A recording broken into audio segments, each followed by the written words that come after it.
कि आने वाले 2023 में बहुजन समाज पार्टी की सरकार बने और जो हमारे ऊपर भारतीय जनता पार्टी और कांग्रेस जो अन्याय अत्याचार कर रही है, जो संविधान को बदलना चाहती है, खासकर ओबीसी भाइयों से ये निवेदन करेंगे कि अगर आपको अपना 54% हक अधिकार लेना है और आरक्षण 27% लागू करवाना है तो बहुजन समाज पार्टी से कंधा मिलाकर माननीय रामजी गौतम साहब के नेतृत्व में मध्य प्रदेश में सरकार बनाए और बहन जी के हाथ मजबूत करें और 2024 में बहन जी को प्रधानमंत्री बनाने की अपील करते हैं। जय भीम, जय भारत, नमो बुद्धाय, जय जय काशी।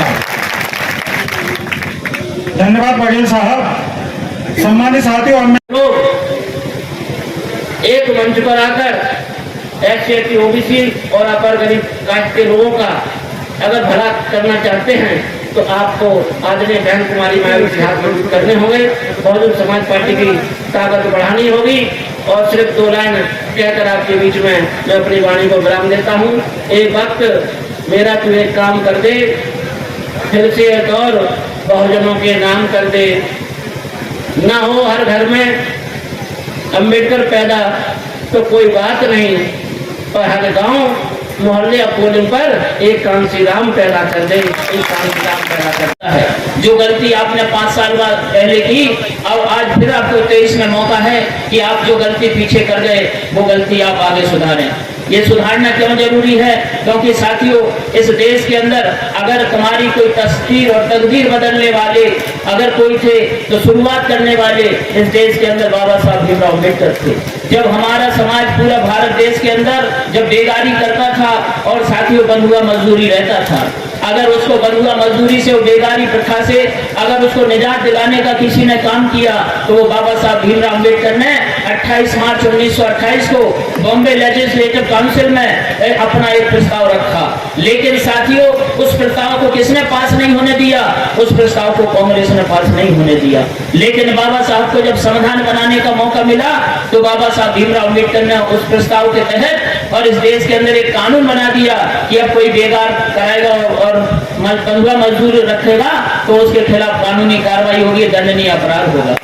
इसलिए साथियों, इस बात की जब शुरुआत उन्होंने की तो बाबा साहब ने एक सपना देखा। अब बाबा साहब ने एक संकल्प किया, मैं इस देश की जनता के बीच में कि जो रानी के पेट से बच्चा पैदा होता है वो राजा बनता है, लेकिन अब इस देश के अंदर ऐसी व्यवस्था करूंगा कि इस देश के अंदर जनता की सरकार जनता के लिए और जनता के द्वारा बने। इसलिए साथियों, बाबा साहब ने आपको वोट का अधिकार दिया और ये बात कही कि आप अगर इस वोट के माध्यम से आप इस देश की सत्ता की चाबी अपने हाथ में ले लो। और इस बात का प्रमाण इसलिए मैं बता रहा हूं कि आपको इस बात का सबक लेना है कि साथियों, इस देश के अंदर जब देश आजाद हुआ, चुनाव होने लगे तो साथियों हमारे बीच से लोग विधायक और सांसद बनने लगे। लेकिन जिन दलों की सरकार आई, जिन दलों के लोग शासक बने, उनकी नीयत ठीक नहीं थी। बाबा साहब ने इस देश का संविधान बनाया, नीति तो ठीक बनाई, लेकिन उनकी नीयत ठीक नहीं थी। तो आपके बीच से लालची और स्वार्थी किस्म के लोगों को विधायक और सांसद बनाने का काम किया।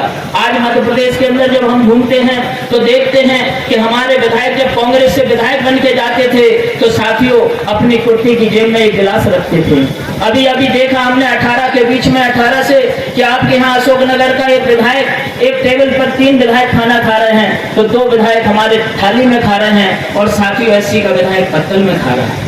इसी तरह साथियों, आप जिनको सांसद बना के भेज देते हैं तो ऐसे सांसद बनते हैं कि दूसरे लोग कुर्सियों पे बैठते हैं, हमारे सांसद कुर्सी पे बैठने की भी हिम्मत नहीं करता है। जब हमारे बीच से ऐसे नुमाइंदे जाएंगे चुनकर, ऐसे प्रतिनिधि चुनकर जाएंगे तो ये तो सपना बाबा साहब ने नहीं देखा था। बाबा साहब ने तो इसलिए ये कानून बनाया था, इसलिए सिस्टम बनाया था कि हमारे बीच से हमारा अच्छा सच्चा प्रतिनिधि चुन के जाएगा और वो सदन के अंदर हमारी बात रखेगा।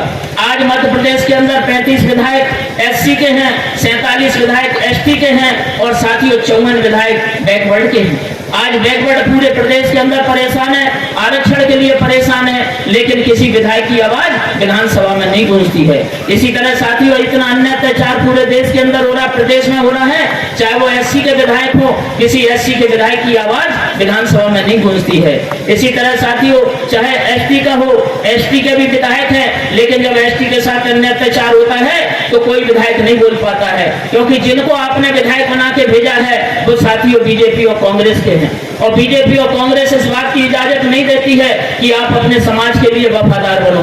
आप पार्टी के वफादार रहो, पार्टी आपके प्रति वफादार रहेगी, लेकिन समाज से कोई लेना देना नहीं है। इसलिए समाज के लोगों को सोचना है कि आपको ऐसे दल की पार्टी ऐसी पार्टी के विधायक बनाना है जो पार्टी इस देश के अंदर अनुसूचित जाति, जनजाति, पिछड़ी जाति और अपर कास्ट के भी गरीबों का ख्याल रखते हुए सर्वजन हिताय सर्वजन सुखाय के तहत काम कर रही है। जब आदरणीय बहन कुमारी मायावती जी को उत्तर प्रदेश में मौका मिला तो आदरणीय बहन जी ने बड़े बड़े स्मारक और पार्क बनाए अपने महापुरुषों को सम्मान देने के लिए, अपने युवा पीढ़ियों को प्रेरणा देने के लिए।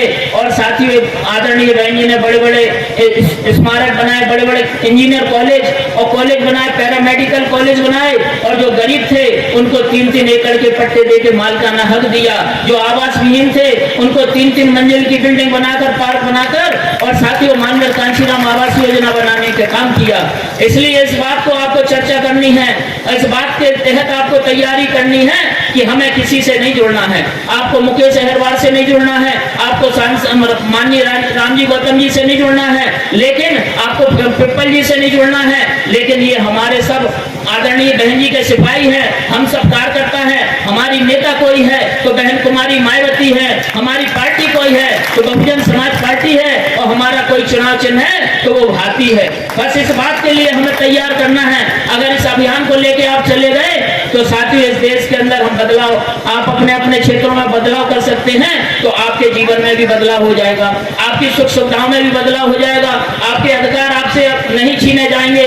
लेकिन साथियों ये आपको चिंतन और मनन करना है, वरना जो दूसरी पार्टियां हैं उन्होंने तो झूठे वादे और खोखले नारे देकर हमें गुलाम और लाचार बना के रखा है।